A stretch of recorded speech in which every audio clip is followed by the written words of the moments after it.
Si vous avez cliqué sur la vidéo, c'est que vous avez sûrement déjà reçu ce type de message. Des emojis chelous, oui. Des autocorrections hasardeuses, aussi. Mais surtout, des points de suspension. Beaucoup de points de suspension. Alors il y en a de partout, au début, à la fin, au milieu. 3 points, voire 4, 5 ou 6, pourquoi pas. Je dois dire que ça m'a toujours un peu intrigué, cette manière de mettre des points de suspension partout. Et visiblement, je suis pas le seul à m'interroger, puisque depuis quelques mois, je vois de plus en plus de personnes se poser cette question. Pourquoi autant de points de suspension? What is this?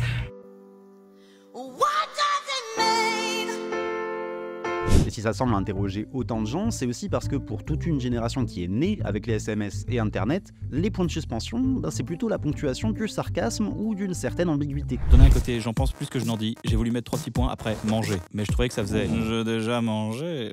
Alors comment ça se fait? Pourquoi la génération de nos parents utilise autant de points de suspension? Et pourquoi on trouve ça bizarre? Dans cette vidéo, je vous explique quel est le rapport entre le libertinage et les points de suspension de vos parents.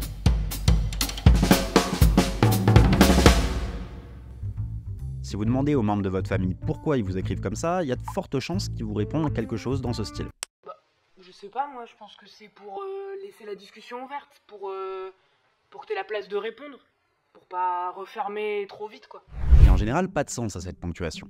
Ces points, qu'on appelle aussi des ellipses, ils vont permettre de réintroduire de l'oralité dans l'écrit, de faire des pauses et des respirations. Et je vais vous prendre un exemple. Si vous me proposez un truc et que je vous réponds ça, vous allez peut-être penser que je suis blasé ou contraint. Si vous pensez ça, c'est que vous comprenez la ponctuation comme un outil interactionnel. Autrement dit, la ponctuation vous renseigne sur l'état d'esprit de l'interlocuteur. Point de suspension, blasé. Point d'exclamation, enjoué. Point simple, neutre ou froid. Du moins, c'est l'explication de Michael Halliday, linguiste britanno-australien, qui a établi une typologie des fonctions du langage. Selon Halliday, en réalité, quand vos parents utilisent de la ponctuation dans un message, c'est pas pour vous renseigner sur leur état d'esprit, mais pour vous indiquer en quelque sorte la musique derrière leurs propos. C'est la fonction phonétique de la ponctuation qui vient marquer des pauses comme sur une partition. Plus il y a de points, plus la pause est longue. Alors ça peut paraître bizarre, mais quand on se penche sur l'histoire des points de suspension, on se rend compte qu'à l'origine, justement, ce point il servait à ça, à faire des pauses dans l'oralité. Marquer des pauses plus ou moins longues, c'est justement ce qui nous a poussé à adopter ce signe qui n'existe que depuis le XVIIIe siècle. Parce que, contrairement à ce que vous pouvez penser, les points de suspension, c'est finalement hyper récent à l'échelle de l'histoire du langage. L'écriture, ça date de 3000 ans avant Jésus-Christ. Les premières formes de ponctuation, on les retrouve aux alentours de moins 200.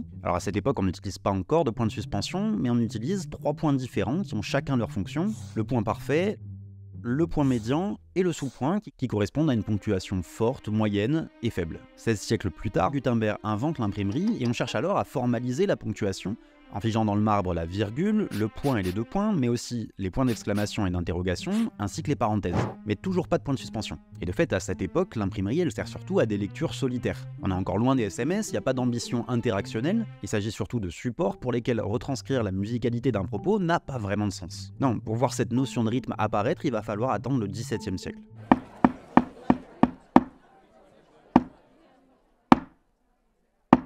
Comme ses voisines anglaises et italiennes avant elle, la bourgeoisie française s'éprend de cet art dramatique qu'on appelle le théâtre. Et avec cette popularité soudaine, naît le théâtre imprimé qui va permettre sa diffusion et sa reproduction. Donc ils ont introduit cette suite de points, on appelait ça les points multiples. C'était vraiment une convention de typographe.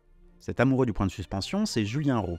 Il est maître de conférences en linguistique et stylistique et l'auteur de ce bouquin qui détaille l'histoire des points de suspension à travers les époques. À partir du moment où en France on a imprimé le théâtre, on transcrivait ce qui se passait sur scène. Donc on s'est rendu compte que effectivement, quand un comédien coupait la parole à un autre, il y avait un problème puisqu'on traduisait un énoncé incomplet, ce qui pouvait créer une ambiguïté. Ça permet d'introduire un temps de latence qui peut mimer effectivement les pauses de l'oral. Truffer ses SMS de points de suspension, c'est une manière de théâtraliser son discours. On va mettre du rythme dans son propos, on va allonger, raccourcir des pauses, comme si le message était finalement une tirade destinée à être oralisée. Ça, c'est probablement ce qui se passe dans la tête de vos parents et de vos grands-parents quand ils vous écrivent. Mais je sais pas vous, mais moi quand je vois des points de suspension, je pense pas du tout comme ça. Pour moi, les 3 petits points, ça amène forcément une dose d'ambiguïté. 3 petits points, c'est ce que ça veut dire 3 petits points. You're such a great friend, ...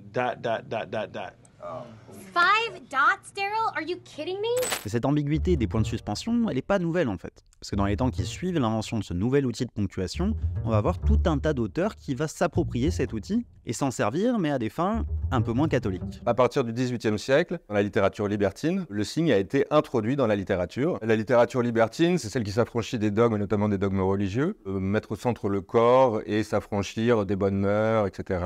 Donc c'est Diderot notamment. Ensuite, ça va jusqu'au Marquis de Sade, qui peut être la pointe extrême du libertinage. Les libertins se sont emparés de ce signe-là parce que ça permettait de traduire les limites de ce qu'il est possible de dire.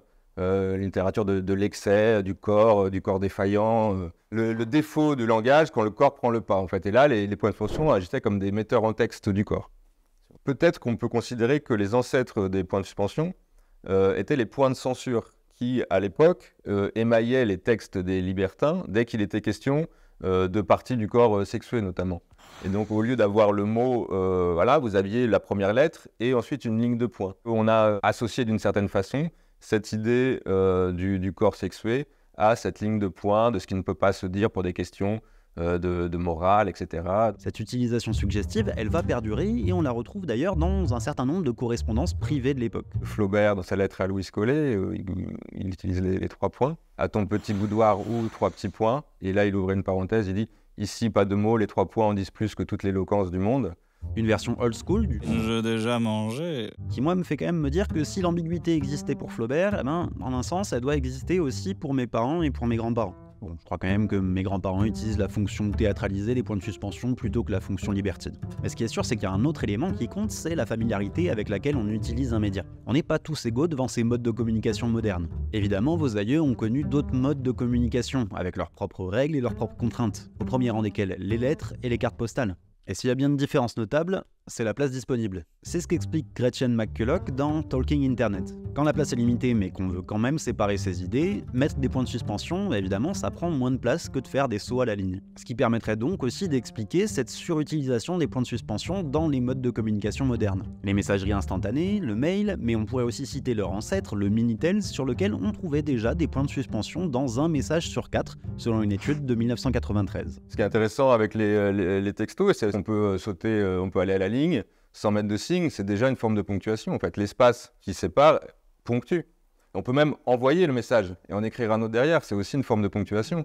Et c'est la même chose pour le point à la fin des messages. Certes, c'est comme ça qu'on a tous appris à écrire à l'école, c'est sûrement comme ça que vous écrivez vos textes ou vos mails un peu longs, mais dans les messageries plus informelles, le message est déjà clôturé par l'envoi lui-même. Et si le point donne cet effet de froideur ou d'autorité, c'est parce que ça revient à clôturer un message 2 fois. Ponctuer, c'est aussi une façon de se situer, de séquencer, d'interpréter et de traduire quelque chose de son rapport au langage.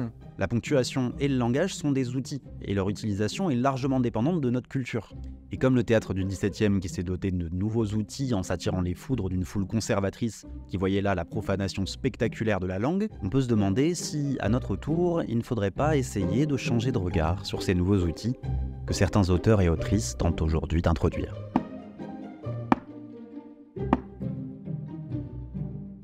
Merci d'avoir suivi cette vidéo jusqu'au bout, vous connaissez la chanson, abonnez-vous, partagez la vidéo, ça fait une vraie différence. Si vous voulez nous soutenir sur Tipeee, les liens sont dans la description, les sources aussi sont dans la description. Moi je vous dis à dans 2 semaines pour une nouvelle vidéo sur Pigé. Allez!